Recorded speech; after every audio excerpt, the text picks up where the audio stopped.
Hello दोस्तों, कैसे हो आप सब। आशा करता हूं सब बहुत अच्छे हो गए। दोस्तों आज हम फिर मैथ कुछ ऐसे क्वेश्चंस करने वाले हैं जो आपके एग्जाम के पॉइंट ऑफ व्यू से बहुत इंपॉर्टेंट है मेरे दोस्तों। आई होप आप सब नोट्स लेके बैठे होगे। अगर नोट्स लेके नहीं बैठे मेरे दोस्तों तो नोट्स लेके बैठ जाओ, क्योंकि यहाँ पे जितने प्रश्न करवाए जा रहे हैं एक एक प्रश्न आपके एग्जाम के पॉइंट ऑफ व्यू से बहुत इंपॉर्टेंट दोस्तों, मोस्ट इंपॉर्टेंट क्वेश्चन है मेरे दोस्तों। इसलिए अपने नोट्स में एक एक प्रश्न को नोट करते रहो ताकि एग्जाम के टाइम आप एक अच्छी रिवीजन कर सको, जिससे आप अच्छे मार्क्स स्कोर कर सको मेरे दोस्तों। चलिए स्टार्ट करते हैं दोस्तों। वीडियो में आगे बढ़ने से पहले दोस्तों अगर चैनल पे नए हैं चैनल को सब्सक्राइब कर लीजिए। वीडियो को दोस्तों बिना स्किप किए अंत तक देखिए। अगर वीडियो अच्छी लगे तो लाइक कर दीजिए, कमेंट कर दीजिए, शेयर कर दीजिए, ताकि और बच्चे जो इस बार बोर्ड की परीक्षा में अपियर करने वाले हैं, इस बार बोर्ड की परीक्षा देने वाले हैं, वो भी अपनी परीक्षा की अच्छी तैयारी कर सके मेरे दोस्तों और अच्छे मार्क्स स्कोर कर सके। चलिए देखते हैं दोस्तों हमारी सीरीज के इस वीडियो का पहला प्रश्न है। एक समद्विबाहु त्रिभुज एबीसी में भुजा AB बराबर भुजा AC है तथा बिंदु B से भुजा AB पर लंब BD है, तो सिद्ध कीजिए कि BC square is equal to 2AC into DC। Most important question दोस्तों आपके लिए। उत्तर प्रदेश बोर्ड 2022 में ये रिपीट हो चुका है, पिछले कई सत्रों में ये रिपीट हो चुका है मेरे दोस्तों। मोस्ट रिपीटेड क्वेश्चन है, आपका 2022 में भी क्वेश्चन आ गया था, तो आप इसको अच्छे से समझ लो मेरे दोस्तों। अपने नोट्स में इसको नोट कर लो ताकि एग्जाम में आप एक अच्छी रिवीजन कर सको मेरे दोस्तों। देखते हैं दोस्तों क्वेश्चन ने क्या कहा है। एक त्रिभुज ABC है मेरे दोस्तों, जिसमें भुजा AB किसके बराबर है, AC के। AB किसके बराबर है मेरे दोस्तों, AC के बराबर है। समद्विबाहु त्रिभुज है मेरे दोस्तों। फिर कहा है कि बिंदु B से क्या किया गया है, भुजा AC पर एक लंब डाला गया है BD लंब है मेरे दोस्तों। किस पर, AC पर लंब है मेरे दोस्तों। तो आपको प्रूव करना है कि BC square is equal to 2AC into DC। आइए इसकी सॉल्यूशन की तरफ बढ़ते हैं दोस्तों। बहुत अच्छा प्रश्न है मेरे दोस्तों, और आपके लिए इंपॉर्टेंट भी है, इसको अच्छे समझिएगा मेरे दोस्तों। क्या दिया है आपको, गिवन है मेरे दोस्तों, गिवन है आपको। इसमें क्या गिवन है देखिए कि ABC जो आपका त्रिभुज ABC है एक आइसोसेलेस ट्रायंगल है, एक समद्विबाहु त्रिभुज है मेरे दोस्तों। ABC एक समद्विबाहु त्रिभुज है मेरे दोस्तों। ABC एक समद्विबाहु त्रिभुज है जिसमें मेरे दोस्तों AB किसके बराबर है, AB किस भुजा के बराबर है, AC के बराबर है मेरे दोस्तों। ABC एक समद्विबाहु त्रिभुज है जिसमें आपका AB साइड जो है वो AC के बराबर है मेरे दोस्तों। AB साइड किसके बराबर है, AC के बराबर है। और साथ में कहा गया कि BD जो है मेरे दोस्तों परपेंडिकुलर है किस पर, AC पर। B से AC पर लंब खींचा गया है BD, यानी कि BD AC पर क्या है मेरे दोस्तों, लंब है। आपको मेरे दोस्तों आपको प्रूव क्या करना है कि BC square is equal to 2AC into DC। BC square is equal to 2AC into DC। बहुत अच्छा प्रश्न है मेरे दोस्तों, आप इसे बहुत आराम से हल कर सकते हो। बस पेशेंस बना के रखिए, एक एक प्रश्न को अच्छे से समझिए मेरे दोस्तों। बहुत इंपॉर्टेंट प्रश्न मेरे दोस्तों। 6 नंबर पिछली बार आया था, इस बार आपकी परीक्षा में 7 नंबर में आ सकता है। आइए देखते हैं, आगे बढ़ते हैं दोस्तों। आपको प्रूफ करना है कि BC square is equal to 2AC into DC। आइए हल करते हैं। सबसे पहले मेरे दोस्तों आप देखोगे कि जब BD लंब है किस पर, BD परपेंडिकुलर है AC पर, तो यहाँ पे आपको 2 राइट एंगल ट्राइंगल दिख रहे होंगे, 2 समकोण त्रिभुज दिख रहे होंगे मेरे दोस्तों। एक BDA दिख रहा होगा और एक BDC दिख रहा होगा मेरे दोस्तों। 2 समकोण त्रिभुज, 2 राइट एंगल ट्राइंगल आपको दिख रहे होंगे। एक तो BDA है और दूसरा BDC है मेरे दोस्तों। चलिए देखते हैं दोस्तों, त्रिभुज BDA में दोस्तों ये इसमें क्या है मेरे दोस्तों, इसमें आपका जो कोण D है वो क्या है, 90 डिग्री है। त्रिभुज BDA में कोण D 90 है। भाई लंब है ना, लंब का मतलब परपेंडिकुलर, लेकिन 90 डिग्री। कोण BDA में कोण D क्या है मेरे दोस्तों, 90 अंश है, तो वो समकोण त्रिभुज हो गया। BDA क्या हो गया, समकोण त्रिभुज हो गया मेरे दोस्तों। पाइथागोरस लगाएंगे मेरे दोस्तों, तो क्या मिलेगा, आप पाइथागोरस थ्योरम जानते हो मेरे दोस्तों कि समकोण त्रिभुज की भुजाओं के मध्य संबंध होता है कर्ण स्क्वायर बराबर लंब स्क्वायर प्लस आधार square. Hypotenuse square is equal to perpendicular square plus base square. ये 90 है। परपेंडिकुलर BD हो गया मेरे दोस्तों, बेस AD हो गया, हिपोटेनस आपका क्या हो गया, BA हो गया, कर्ण हो गया AB, आधार हो गया एडी और लंब हो गया बीडी मेरे दोस्तों। तो पाइथागोरस लगाएंगे जब इस समकोण त्रिभुज में तो क्या हो जाए, कर्ण स्क्वायर बराबर लंब स्क्वायर प्लस आधार स्क्वायर, यानी AB square is equal to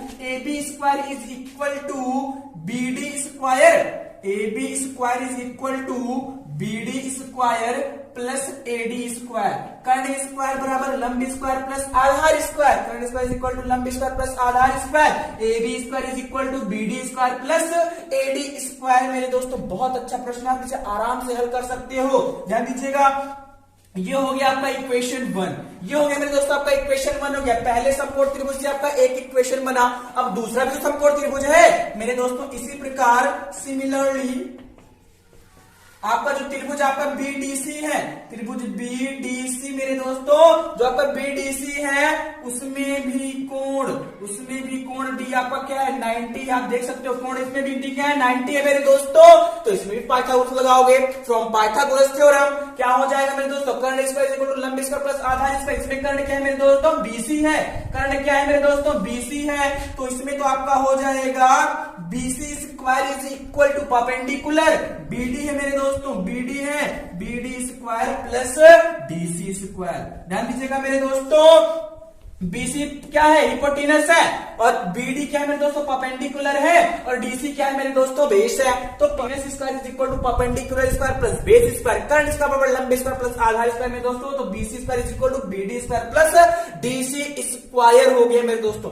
आप देख सकते हो, आपको प्रूव करना है कि BC square is equal to 2AC into DC। आपको BC स्क्वायर यहां से मिल रहा है ना, यानी इस सेकंड इक्वेशन से आपको एक टर्म दिखने लगा, BC स्क्वायर जो लाना है वो आपको दिखने लगा मेरे दोस्तों। बस डिफरेंस क्या है, और DC भी लाना है, ये BD हटना चाहिए। इस BD को क्या करेंगे मेरे दोस्तों नेगलेक्ट करके, कैसे, अगर समीकरण 1 से, अगर इक्वेशन 1 से मेरे दोस्तों अगर हम BD की वैल्यू फाइंड करें, इक्वेशन 1 से BD की वैल्यू फाइंड करें मेरे दोस्तों, तो क्या मिल जाएगा यहां से BD square is equal to, ध्यान दीजिएगा मेरे दोस्तों, समीकरण 1 से BD स्क्वायर की वैल्यू फाइंड करेंगे मेरे दोस्तों, तो BD square is equal to हो जाएगा, ये प्लस में जाएगा माइनस में, यानी कि AB square minus AD square, BD square is equal to AB square minus AD square मेरे दोस्तों। समीकरण 1 क्या था, इक्वेशन 1 क्या था मेरे दोस्तों, AB square is equal to BD square plus AD square. BD square की वैल्यू फाइंड करेंगे, प्लस में जाएगा माइनस में हो जाएगा, BD square is equal to AB square minus AD square, BD square is equal to AB square minus AD square, BD square is equal to AB square minus AD square मेरे दोस्तों।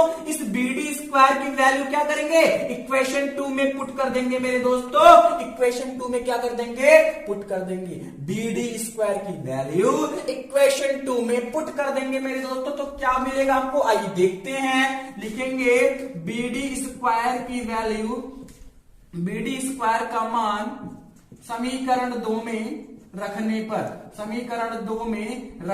पर क्या कर देंगे मेरे दोस्तों, BD स्क्वायर का जो हमको मान मिला है ना, BD स्क्वायर की जो वैल्यू मिली है मेरे दोस्तों, उसे इक्वेशन 2 में पुट कर देंगे। तो इक्वेशन 2 कुछ इस प्रकार से हो जाएगा मेरे दोस्तों, BC square is equal to हमको BD स्क्वायर की वैल्यू पुट करनी है मेरे दोस्तों, यानी कि AB square minus AD square. ध्यान दीजिएगा मेरे दोस्तों, BD स्क्वायर की value AB square minus AD square, BD square की वैल्यू रखेंगे मेरे दोस्तों, AB square minus AD square यहाँ पे हमने पुट कर दिया। ये आपका DC स्क्वायर बचा है, उसे हम प्लस में DC स्क्वायर लिख लेंगे। ओके, आई होप आपको समझ में आ रहा होगा, आपको दिक्कत नहीं होनी चाहिए मेरे दोस्तों। अच्छे समझिए, हमने जब फिगर बनाया अकॉर्डिंग टू क्वेश्चन तो देखा कि यहाँ पे 2 राइट एंगल ट्रायंगल बन रहे थे, तो दोनों राइट एंगल ट्रायंगल में यहाँ पे आपका 90 हो गया, पाइथागोरस लगा देंगे, तो इसमें hypotenuse square is equal to perpendicular square plus base square, AB square is equal to BD square plus AD square. Same BDC में BC square is equal to BD square plus DC square, BC square हमको prove करना है, B square is equal to 2AC into DC मेरे दोस्तों prove करना है। तो एक तरफ तो BC स्क्वायर हमको दिखने लगा, बस BD चेंज करना था। इस BD स्क्वायर की वैल्यू समीकरण 1 से इक्वेशन 1 से निकाल लेंगे, BD square equal to AB square minus AD square, equation 2 में BD स्क्वायर की वैल्यू कर देंगे मेरे दोस्तों, पुट कर देंगे। ये आगे बढ़ेंगे, आगे क्या करेंगे, अब आगे क्या करेंगे मेरे दोस्तों, देखिए जरा ध्यान से, AB किसके बराबर है मेरे दोस्तों, AC के। ए बी किसके बराबर है मेरे दोस्तों? AC के बराबर है। तो क्या AB की जगह पे AC हम पुट कर सकते हैं? जी बिल्कुल पुट कर सकते हैं, कोई प्रॉब्लम नहीं होनी चाहिए आपको, क्योंकि भाई ABC आपका आइसोसेलेस ट्रायंगल था, यानी कि समद्विबाहु त्रिभुज था, जिसमें AB AC के बराबर है। तो AB की जगह पे बेहिचक without any hesitation you can put AB is equal to AC। You AB की प्लेस पे आप AC पुट कर सकते हो मेरे दोस्तों। तो AB जगह पे AC पुट करेंगे मेरे दोस्तों तो AC स्क्वायर हो जाएगा, और माइनस AD स्क्वायर है, और आपका DC स्क्वायर है। लेकिन AC square minus AD square plus DC square मेरे दोस्तों। अब AC क्या है? AC क्या है मेरे दोस्तों? AC दो टर्म से मिलकर बना है भाई। AC is equal to AD plus DC है ना। आप साफ साफ देख सकते हो कि AC है ना, ये उसके बीच में एक पॉइंट है D, तो AC को क्या AD प्लस DC लिख सकते हैं? जी बिल्कुल लिख सकते हैं। AC को हम AD प्लस DC लिख सकते हैं मेरे दोस्तों। तो आपका टर्म कुछ इस प्रकार से बन जाएगा, AD प्लस DC का whole square minus AD square plus DC square मेरे दोस्तों। हमने क्या किया? AC की जगह पे AC के प्लेस पे AD प्लस DC पुट कर दिया, क्योंकि भाई हमें प्रूफिंग में AD नहीं चाहिए, उसको नेग्लेक्ट करने के लिए हमने AC को AD प्लस DC में कन्वर्ट कर दिया मेरे दोस्तों। आई होप आपको समझ में आया होगा। आइए आगे बढ़ लेते हैं मेरे दोस्तों। BC स्क्वायर, यहाँ पे आपको A प्लस B का होल स्क्वायर दिख रहा होगा मेरे दोस्तों। क्या होता है formula? A square plus B square और प्लस 2AB, यानी कि AD इंटू DC हो जाएगा मेरे दोस्तों। AD square plus DC square plus 2AD into DC, और माइनस का तो AD स्क्वायर ऑलरेडी है आपका, और प्लस का DC स्क्वायर ऑलरेडी है आपका मेरे दोस्तों। हमने क्या किया? A प्लस B का होल स्क्वायर खोल दिया, क्या बचेगा? AD स्क्वायर प्लस में AD स्क्वायर माइनस में कट गया भाई, AD स्क्वायर प्लस में AD स्क्वायर माइनस में कट गया मेरे दोस्तों। तो बचा क्या है? वो क्या बचा है मेरे दोस्तों? रिमेन क्या है? BC square is equal to DC square plus 2AD into DC plus DC square, DC square DC square मेरे दोस्तों 2DC square, DC square DC square मेरे दोस्तों क्या हो जाएगा भाई? 2DC square. एक DC स्क्वायर यहाँ पे, एक DC स्क्वायर यहाँ पे, दोनों के दोनों प्लस में ऐड कर दो, और लास्ट में 2AD into DC, 2AD into DC, 2AD into DC हो गया मेरे दोस्तों। ये आप देख सकते हो, ये ऊपर वाला टर्म है, कोई आप कंफ्यूज नहीं होंगे। 2AD इंटू DC बन गया मेरे दोस्तों। अब फिर से 2DC कॉमन है। क्या कॉमन है मेरे दोस्तों? 2DC कॉमन है, कॉमन कर लेंगे। क्या बचेगा अंदर? एक DC तो यहां बचेगा भाई, 2DC स्क्वायर था ना, एक DC यहां बचेगा, और यहाँ पे AD बच जाएगा मेरे दोस्तों। क्या बच जाएगा? AD। BC square is equal to 2DC, और ब्रैकेट में DC प्लस AD बच गया मेरे दोस्तों। फिर से देखिए AD plus DC, AD plus DC, AD plus DC क्या हो रहा है? AD प्लस DC क्या हो रहा है? AC हो रहा है। AD प्लस DC क्या हो रहा है मेरे दोस्तों? AC हो रहा है, यानी कि BC square is equal to 2AC into DC, 2AC into DC। बहुत अच्छा प्रश्न था मेरे दोस्तों, ये आपको अप्रूव हो गया। BC plus AD is equal to AC ना, तो BC square is equal to 2AC into DC आपका अप्रूव हो गया मेरे दोस्तों। आई होप आपको समझ में आया होगा, नोट कर लीजिए मेरे दोस्तों। आई होप दोस्तों आपको पहला प्रश्न समझ में आया होगा। चलिए देखते हैं दोस्तों, हमारा दूसरा प्रश्न है। एक चिड़िया 80 मीटर ऊंचे पेड़ पर बैठी है। पृथ्वी तल के किसी बिंदु से चिड़िया का उन्नयन कोण 45 अंश है। चिड़िया क्षैतिज दिशा में इस प्रकार उड़ती है कि उसकी पृथ्वी तल से ऊंचाई समान रहती है। 2 सेकंड बाद उसी बिंदु से चिड़िया का उन्नयन कोण 30 अंश हो जाता है। चिड़िया के उड़ने की चाल ज्ञात कीजिए और √3 की वैल्यू 1.732 प्रयोग करिए। बहुत अच्छा प्रश्न है मेरे दोस्तों। क्वेश्चन ने क्या कहा है? कोई चिड़िया है जो 80 मीटर ऊंचे पेड़ पर बैठी है। एक चिड़िया है जो 80 मीटर ऊंचे पेड़ पर बैठी है मेरे दोस्तों। कुछ समय बाद वो चिड़िया जब उड़ती है तो क्षैतिज दिशा में इस प्रकार उड़ती है कि पृथ्वी तल से उसकी डिस्टेंस सेम रहती है, 80 मीटर ही रहती है मेरे दोस्तों। जब चिड़िया बैठी थी तो किसी बिंदु से उसका उन्नयन कोण 45 अंश था मेरे दोस्तों, और जब चिड़िया उड़ गई तो 2 सेकंड बाद उसी बिंदु से उन्नयन कोण घटकर कितना हो जाता है मेरे दोस्तों, 45 अंश से घटकर 30 अंश हो जाता है। आपको बताना है कि चिड़िया किस चाल से उड़ी, चिड़िया के उड़ने की चाल क्या है, ये आपको बताना है। √3 का मान 1.732 यूज करना है मेरे दोस्तों।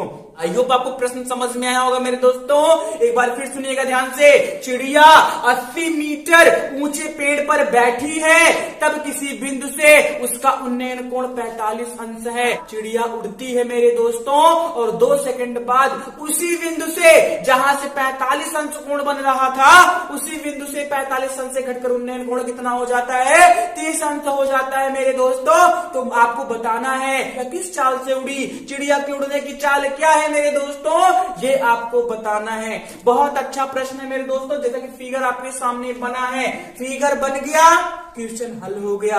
एप्लीकेशन त्रिकोणमिति के अनुप्रयोग में जितने क्वेश्चंस आते हैं ना, उससे जितने क्वेश्चंस आते हैं ना मेरे दोस्तों, अगर उनकी आप चित्र बना लेंगे, फिगर बना लेंगे, तो आपका क्वेश्चन हल हो जाता है मेरे दोस्तों। आइए समझते हैं एक बार इसकी सॉल्यूशन की तरफ बढ़ते हैं मेरे दोस्तों। बहुत अच्छा प्रश्न है, अच्छे से समझिए इसको, अच्छे से समझिए मेरे दोस्तों।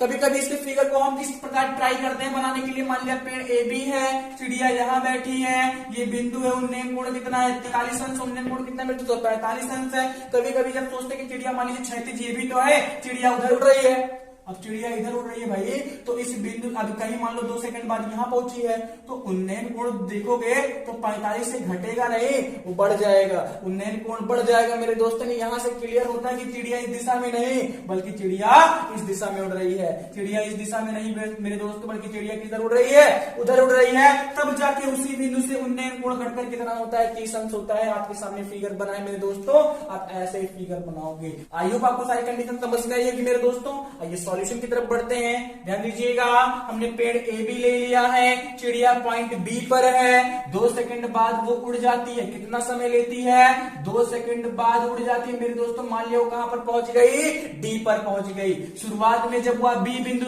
पर थी तो सी से उसका उन्नयन कोण कितना था मेरे दोस्तों, 45 अंश था। जब वह डी पर पहुंच गई तो उन्नयन कोण घटकर कितना हो गया मेरे दोस्तों, 30 अंश हो गया। आपको बताना है कि बी से डी तक जाने में, डिस्टेंस नहीं, आपको बताना है कि बी से डी तक जाने में वह किस चाल से गई। आपको बताना है मेरे दोस्तों कि बी से डी तक वो किस चाल से उड़ी मेरे दोस्तों।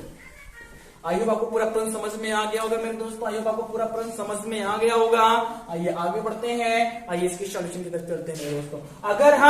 अगर हम किसी तरीके से मेरे दोस्तों हम ये पता कर ले कि वो 2 सेकंड में चिड़िया कितनी दूरी तक उड़ के गई है, कि वो 2 सेकंड में बी से डी तक कितनी दूरी उसने कवर करी है, तो आराम से आप चाल निकाल सकते हो कि चाल बराबर दूरी बटे समय होता है। चाल बराबर दूरी बटे समय होता है मेरे दोस्तों। आप आराम से चाल निकाल सकते हो अगर आपको पता चल जाए कि चिड़िया 2 सेकंड में वो कितनी दूरी तक उड़ गई है, कितनी दूरी चिड़िया ने कवर कर ली है मेरे दोस्तों। अगर वो पता चल जाए आराम से आप चाल निकाल सकते हो मेरे दोस्तों। आइए दोस्तों इस सॉल्यूशन की तरफ बढ़ते हैं।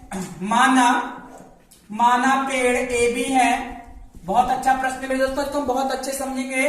माना पेड़ ए बी है जिसकी ऊंचाई 80 मीटर दी गई है मेरे दोस्तों, जिसकी ऊंचाई 80 मीटर है, जिसकी ऊंचाई 80 मीटर है मेरे दोस्तों।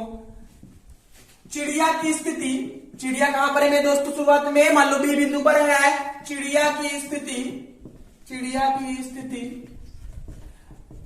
बिंदु बी है, चिड़िया की स्थिति बिंदु बी है, ले लेंगे दोस्तों। चिड़िया की स्थिति बिंदु बी है जिसका बिंदु सी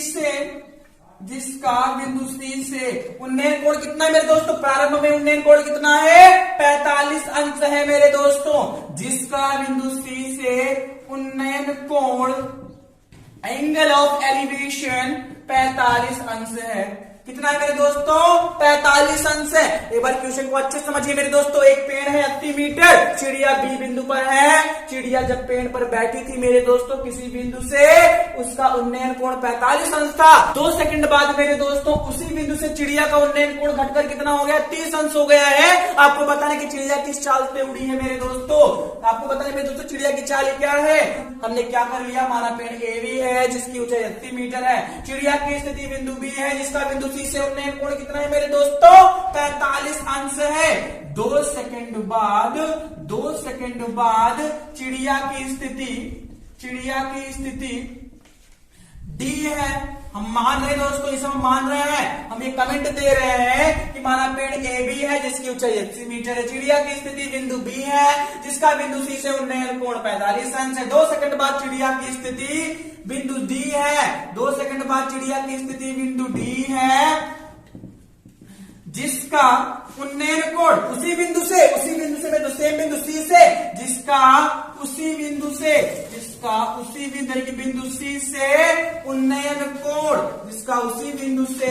उन्नयन कोण घटकर कितना हो गया मेरे दोस्तों, 30 अंश हो गया है, यानी कि 30 अंश है। 30 अंश मेरे दोस्तों हमने कमेंट दे दिया कि पेड़ ए बी है, प्रारंभ में चिड़िया की स्थिति बिंदु बी है, जिसका बिंदु सी से उन्नयन कोण 45 अंश है। चिड़िया उड़ी, 2 सेकंड बाद चिड़िया की स्थिति बिंदु डी है जिसका उसी बिंदु यानी कि सी से उन्नयन कोण घटकर कितना हो गया मेरे दोस्तों, 30 अंश हो गया है। आपको बताना कि चिड़िया की चाल क्या है, ध्यान दीजिए मेरे दोस्तों। हमको समय पता है, अगर दूरी पता चल जाए बीडी, किसी तरीके से हम बीडी डिस्टेंस पता कर ले मेरे दोस्तों कि वो बीडी दूरी है कितनी, तो आप आराम से चाल निकाल सकते हो मेरे दोस्तों। चाल बराबर दूरी बटे समय होता है, आप दूरी पता कर लोगे, बीडी आपको किसी न किसी तरीके से करना चाहिए, आपको किसी ना किसी तरीके से मेरे दोस्तों आपको बीडी डिस्टेंस पता होनी चाहिए। तो बीडी डिस्टेंस पता करेंगे मेरे दोस्तों, उसके पहले हम क्या करेंगे, ये पता करेंगे कि ये बिंदु सी जो है वो ए से कितनी दूरी पर है, ये बिंदु सी ए से कितनी दूरी पर है मेरे दोस्तों। उसके लिए आपको क्या करना पड़ेगा मेरे दोस्तों, त्रिभुज सी ए बी लेना पड़ेगा। लेंगे मेरे दोस्तों त्रिभुज सी ए बी में हमें क्या पता करना है मेरे दोस्तों, ये सी बिंदु ए से कितनी दूरी पर है, उसके लिए सी ए बी में मेरे दोस्तों ये देखिए, ये आपको इतना ही डिस्टेंस पर लंब पता है, आधार निकालना है मेरे दोस्तों। तो tan 45 त्रिभुज सी ए बी में tan 45 डिग्री बराबर लंब बटे आधार। लंब क्या है मेरे दोस्तों, ए बी है, और आधार क्या है मेरे दोस्तों, ए सी है। 45 की वैल्यू 1 होती है, tan 45 की वैल्यू 1 होती है मेरे दोस्तों। ए बी 80 है और ए सी आपको पता करना है, क्रॉस मल्टीप्लाई करोगे, AC इक्वल टू कितना जाएगा मेरे दोस्तों, 80 metre, AC equal to 80 metre मेरे दोस्तों। कि ये बिंदु C जो है वो A से कितनी दूरी पर है मेरे दोस्तों, 80 मीटर की दूरी पर है। ये कितनी दूरी पर है मेरे दोस्तों, 80 मीटर की दूरी पर है मेरे दोस्तों। आइए आगे बढ़ते हैं मेरे दोस्तों। ये देखिए, ये क्षैतिज दिशा में चिड़िया क्षैतिज दिशा में उड़ रही है मेरे दोस्तों, ये क्षैतिज दिशा है। क्षैतिज दिशा है, क्षैतिज रेखा क्या होती है मेरे दोस्तों, पृथ्वी तल के समांतर जाने वाली रेखा क्षैतिज रेखा होती है मेरे दोस्तों। पृथ्वी तल हो गया मेरे दोस्तों, ये क्षैतिज रेखा हो गई, ये दोनों एक दूसरे के क्या होते हैं, समांतर होते हैं मेरे दोस्तों। तो ये 30 अंश है, तो ये भी कितना होगा मेरे दोस्तों, ये भी 30 अंश होगा। कितना होगा मेरे दोस्तों, 30 अंश होगा। क्यों, क्योंकि समांतर रेखाएं हैं, अगर तिर्यक रेखा काट रही है तो इसके अंतर एकांतर कोण बराबर होते हैं मेरे दोस्तों, ध्यान दीजिएगा। बीडी पैरेलल सीए है, बीडी पैरेलल सीए है मेरे दोस्तों। क्षैतिज रेखा पृथ्वी तल के समांतर होती है मेरे दोस्तों, बीडी पैरेलल सीए है, तो जो कोण सी होगा वही कोण डी होगा मेरे दोस्तों। कितना होगा, 30 डिग्री। अंतः एकांतर कोण, अल्टरनेट इंटीरियर एंगल मेरे दोस्तों, अंतः एकांतर कोण, ये 30 है, ये भी 30 होगा। अब क्या करना है हमको मेरे दोस्तों, अब किसी तरीके से हमें ये डिस्टेंस पता चल जाए, बीई डिस्टेंस पता चल जाए मेरे दोस्तों, किसी तरीके से बीई डिस्टेंस पता चल जाए तो आराम से हम बीडी डिस्टेंस निकाल सकते हैं। हम आराम से बीडी डिस्टेंस निकाल सकते हैं क्योंकि यहाँ पे हमको एंगल 30 पता चल गया है। बीई पता चल जाए, बीडी निकाल सकते हैं क्योंकि हमें यहाँ पे एंगल 30 पता चल गया है। और जब बीडी पता हो जाएगा, बीडी डिस्टेंस पता हो जाएगा मेरे दोस्तों, तो आप आराम से चाल निकाल सकते हो, स्पीड फाइंड कर सकते हो, क्योंकि speed is equal to distance upon time, distance B D और टाइम आपका 2 सेकंड तो है ही मेरे दोस्तों। आइए आगे बढ़ते हैं मेरे दोस्तों। दोस्तों ध्यान दीजिएगा, हम क्या पता करेंगे? सबसे पहले हम क्या पता करेंगे? बी पता करेंगे। और बी पता होने के लिए हमें क्या करना होगा? हमें ए पता करना होगा भाई। क्यों? क्योंकि पूरी डिस्टेंस 80 तो पता है, पूरी पेड़ की ऊंचाई 80 मीटर तो पता है मेरे दोस्तों। अगर हमें ए पता चल जाए तो इस 80 में से ए घटा देंगे तो बी आपको पता हो जाएगा मेरे दोस्तों। भाई पूरी 80 है ना, पेड़ की ऊंचाई 80 है, अगर ए घटा देंगे तो बी मिल नहीं जाएगा मेरे दोस्तों। आइए ए पता करते हैं। ए के लिए मेरे दोस्तों क्या करना होगा? ए के लिए क्या करना होगा मेरे दोस्तों? त्रिभुज CAE में, त्रिभुज CAE में tan 30 अंश है मेरे दोस्तों। लंब AE, आधार क्या है मेरे दोस्तों? AC है। आधार कितना है? AC है। आधार क्या है मेरे दोस्तों? AC है। आइए आगे बढ़ते हैं। tan 30 की वैल्यू 1/√3। AE कितना है पता करना है। AC कितना है? 80। अभी तो आपने AE 80 फाइंड किया है मेरे दोस्तों। क्रॉस मल्टीप्लाई करेंगे, AE is equal to 80/√3 metre. AE is equal to 80/√3 metre, 80/√3 metre. कौन? AE distance. ए डिस्टेंस मेरे दोस्तों, तो बीई डिस्टेंस कितनी हो जाएगी? तो बीई डिस्टेंस कितनी हो जाएगी मेरे दोस्तों? तब बीई बराबर क्या हो जाएगा? 80 माइनस 80/√3। 80 माइनस 80/√3 मेरे दोस्तों, पूरा 80 है ना, तो 80 में से 80√3 क्या कर देंगे? घटा देंगे। 80 में से 80/√3 घटा देंगे मेरे दोस्तों, तो आपको बी आराम से मिल जाएगा। तो बी इज इक्वल टू हो जाएगा आपका 80 कॉमन है मेरे दोस्तों, अंदर बचेगा मेरे दोस्तों 1 माइनस 1/√3। तो और थोड़ा शॉर्ट करेंगे इसको, तो क्रॉस मल्टीप्लाई करा देंगे, यानी कि √3 माइनस 1/√3 हो जाएगा मेरे दोस्तों। बीई डिस्टेंस कितनी हो गई दोस्तों? अब बीई डिस्टेंस कितनी हो गई मेरे दोस्तों? B is equal to 80 bracket में √3 माइनस 1/√3 मीटर। ये बीई डिस्टेंस हो गई मेरे दोस्तों। ये कौन सी डिस्टेंस हो गई? ये बीई डिस्टेंस हो गई। मैं पूरा 80 था, ये 80/√3 घटा देंगे तो क्या मिल जाएगा? बीई मिल जाएगा मेरे दोस्तों। वो मिला कितना है? 80 ब्रैकेट में √3 माइनस 1/√3। बस आगे क्या? अब हमें बीडी पता करना है। बीडी डिस्टेंस पता कर ले, आराम से हम चाल निकाल लेंगे मेरे दोस्तों। अब त्रिभुज BDE में, त्रिभुज BDE में tan 30, फिर से tan 30 मेरे दोस्तों। लंब क्या है? इसमें BE लंब है। आधार क्या है? आधार BD है मेरे दोस्तों। लंब कोण के सामने की भुजा लंब होती है, लंब BE है, आधार BD है मेरे दोस्तों। आइए आगे बढ़ते हैं। tan 30 की वैल्यू 1/√3 होती है। tan 30 की वैल्यू 1/√3 होती है मेरे दोस्तों। BE/BD क्रॉस मल्टीप्लाई करेंगे मेरे दोस्तों। BD is equal to √3 BE, √3 BE मेरे दोस्तों। BD is equal to √3 BE, और BE की वैल्यू हमने फाइंड करी है। BE की वैल्यू हमने कितनी फाइंड करी है मेरे दोस्तों? 80 ब्रैकेट में √3 माइनस 1/√3 मीटर। आइए पुट करते हैं, √3 इंटू 80 ब्रैकेट में √3 माइनस 1/√3। √3 से √3 कैंसिल हो जाएगा मेरे दोस्तों, क्या बचेगा? BD is equal to 80 bracket में √3 माइनस 1।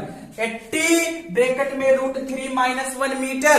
BD डिस्टेंस कितनी मेरे दोस्तों?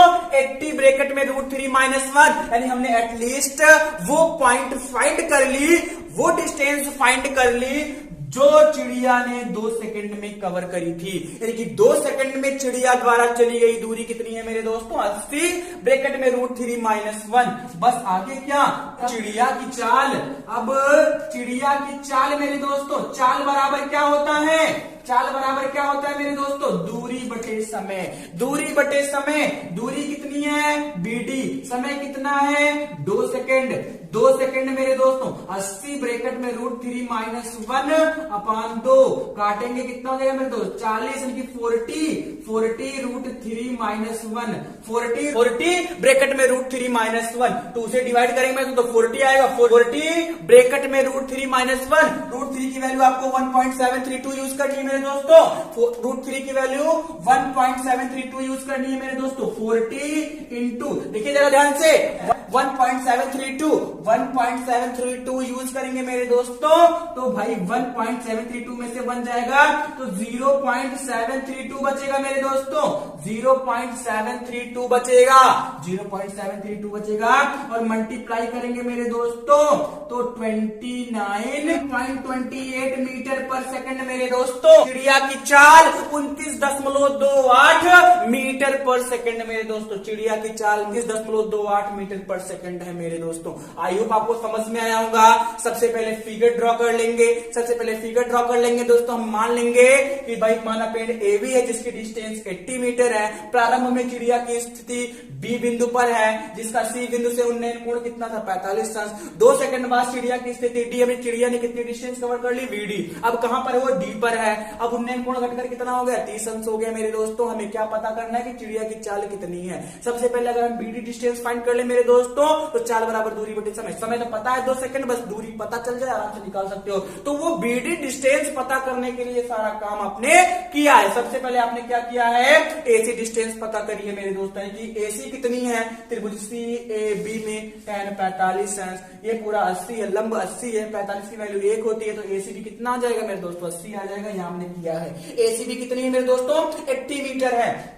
अब देखिए ये 30 अंश है, ये भी कितना होगा 30 अंश कि भाई चिड़िया क्षैतिज दिशा में उड़ रही है, क्षैतिज रेखा में उड़ रही है। क्षैतिज रेखा क्या होती है, पृथ्वी तल के समांतर जाने वाली रेखा क्षैतिज रेखा कहलाती है। ये 30 अंश, तो ये भी कितना होगा मेरे दोस्तों 30 अंश होगा। अब आगे क्या करेंगे, हमने ये पता कर लिया। अब अगर किसी तरीके से ए ही पता हो जाए तो ए ही पता कर, भाई देखिए जरा ध्यान से, हम बीडी तभी निकाल पाएंगे, त्रिभुज बीडीई तभी ले पाएंगे जब हमें बी पता होगा, और बी पता होने के लिए ए ही पता होना चाहिए, तभी तो 80 में से ए ही घटा पाएंगे मेरे दोस्तों। पूरा 80 है, पूरा 80 है तो 80 में से ए ही घटाएंगे तभी तो बी पता होगा। उसके लिए क्या करेंगे मेरे दोस्तों, ए ही फाइंड करेंगे, फिर कुछ सी ए ई लेंगे। tan 30 80 ये है, tan 30 की वैल्यू 1/√3 होती है, यानी कि ए ही हो जाएगा 80/√3 मीटर। कितना चाहिए मेरे दोस्तों 80/√3 मीटर। आप tan 30 लगा के सॉल्व करोगे ए इज इक्वल टू 80/√3 मीटर हो जाएगा मेरे दोस्तों। अब पूरा 80 है, 80 में से 80/√3 घटा देंगे तो आपको बी डिस्टेंस मिल जाएगी मेरे दोस्तों, जो कि कितनी मिली है 80 ब्रैकेट में √3 - 1/√3 मीटर मेरे दोस्तों। आपने बी डिस्टेंस पता कर ली। बस अब क्या था, त्रिभुज BDE आराम से ने लगा दिया। tan 30 लंब पता है 80 ब्रैकेट में √3 - 1/√3 गुणा कर देंगे, सॉल्व कर लेंगे मेरे दोस्तों। 30 इक्वल टू BE/BD हो गया मेरे दोस्तों। 30 की वैल्यू 1/√3 BE/BD, बी आप क्रॉस मल्टीप्लाई करेंगे, BD is equal to √3 B की वैल्यू आपको पता है मेरे दोस्तों, √3 से √3 कैंसिल हो जाएगा। BD कितना हो जाएगा मेरे दोस्तों 80 ब्रैकेट में √3 - 1, यानी कि BD डिस्टेंस कितनी है 2 सेकंड में चिड़िया ने कितनी दूरी तय करी है मेरे दोस्तों 80 और ब्रैकेट में √3 - 1 मीटर। अब क्या था चिड़िया की चाल बराबर दूरी बटे समय। दूरी कितनी आई है 80 ब्रैकेट में √3 - 1 और समय कितना है 2 सेकंड, 2 से काट देंगे 40 ब्रैकेट में √3 - 1 बचेगा मेरे दोस्तों। ये आपकी क्या है चिड़िया की चाल है। ये क्या है मेरे दोस्तों चिड़िया की चाल। क्वेश्चन ने कहा था √3 की वैल्यू 1.732 यूज करिए, यूज करेंगे मेरे दोस्तों। 1.732 में से बन जाएगा 0.732 आएगा, 40 से मल्टीप्लाई करेंगे मेरे दोस्तों 29.28 आ जाएगा। वही आपकी चिड़िया की चाल 29.28 मीटर पर सेकंड हो जाएगी मेरे दोस्तों। आई होप आपको पूरा क्वेश्चन समझ में आया होगा। वीडियो को आप रिवर्स करके फिर से देख सकते हैं, नोट कर लीजिए दोस्तों। Thank you very much. I hope दोस्तों आपको पहला और दूसरा प्रश्न समझ में आया होगा। चलिए देखते हैं दोस्तों, हमारा तीसरा प्रश्न है, निम्नलिखित आंकड़ों से बहुलक ज्ञात कीजिए। आपको डाटा दिया गया है मेरे दोस्तों, वर्ग अंतराल और बारंबारताएं दी गई है मेरे दोस्तों। इससे आपको क्या करना है मेरे दोस्तों, बहुलक ज्ञात करना है, मोड फाइंड करना है मेरे दोस्तों। वर्ग अंतराल इंटरवल है, फ्रीक्वेंसी दी गई है मेरे दोस्तों, जैसे कि 0 से 20 कितनी बारंबारता है मेरे दोस्तों 6 है। 20 से 40 वर्ग अंतराल है, 20 से 40 8 बारंबारता, 40 से 60 बारंबारता 10, 60 से 80 बारंबारता 80 से 100 बारंबारता 6, 100 से 120 बारंबारता 5, 120 से 40 बारंबारता 3 मेरे दोस्तों। इधर वर्ग अंतराल है और इधर आपकी बारंबारताएं दी गई है मेरे दोस्तों, ध्यान दीजिएगा। 0 to 20 फ्रीक्वेंसी है 6 मेरे दोस्तों, 20 to 40 फ्रीक्वेंसी 8, 40 to 60 फ्रीक्वेंसी 10 है मेरे दोस्तों, 60 to 80 फ्रीक्वेंसी 12 है, 80 to 100 मेरे दोस्तों फ्रीक्वेंसी 6 है, 100 to 120 55 है मेरे दोस्तों, 120 to 140 फ्रीक्वेंसी 3 है मेरे दोस्तों। तो आपको इस गिवन डाटा से आपको क्या फाइंड करना है, आपको मोड फाइंड करना है, बहुलक ज्ञात करना है। तो दिए गए आंकड़े से आपको बहुलक ज्ञात करना है मेरे दोस्तों। मोस्ट रिपीटेड क्वेश्चन है मेरे दोस्तों, आपके प्रीवियस ईयर्स में मेरे दोस्तों ये क्वेश्चन बहुत बार रिपीट हुआ है। 2018, 2020, 2021 3 बार आपका क्वेश्चन रिपीट हो चुका है।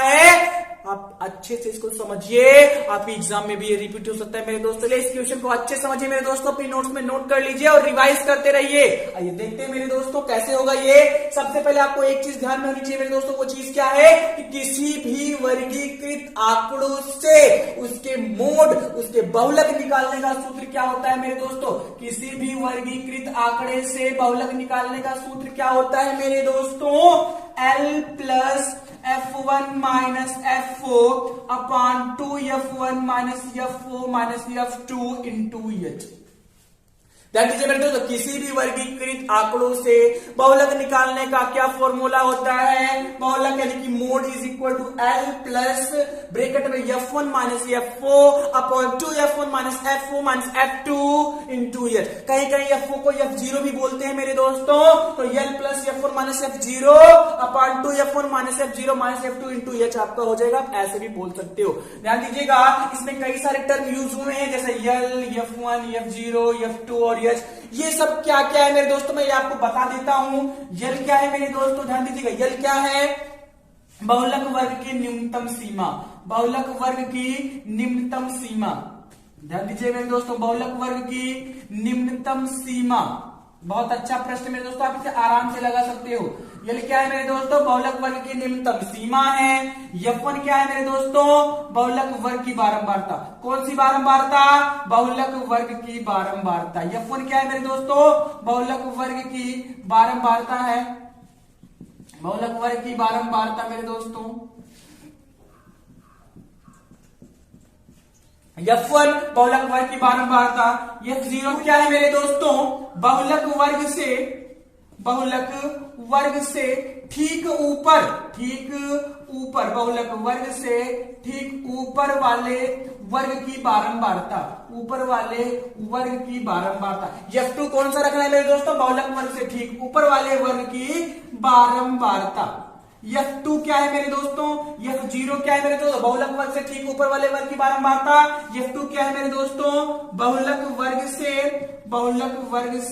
ठीक नीचे, बहुलक वर्ग से ठीक नीचे वाले वर्ग की बारंबारता, बहुलक वर्ग से ठीक नीचे वाले वर्ग की बारंबारता।